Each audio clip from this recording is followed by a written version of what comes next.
જે લોકો છોકરીઓને તાકી તાકીને ઉપરથી લઈને નીચે સુધી ઘૂરે છે, ભગવાન એમને સુંદર દીકરી આપે.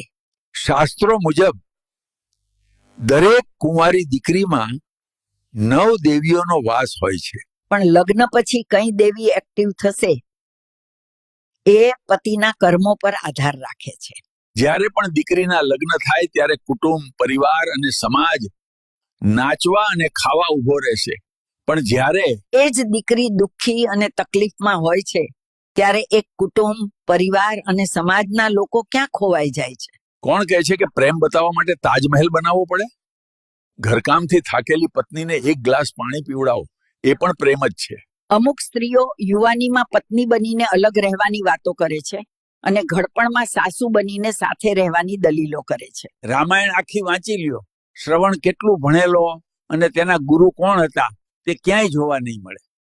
કારણ કે માવતરની સેવા જેવું ભણતર અને મા બાપ જેવા ગુરુ જેની પાસે હોય તેને કુંડળી જાણવાની કોઈ જરૂર રહેતી નથી.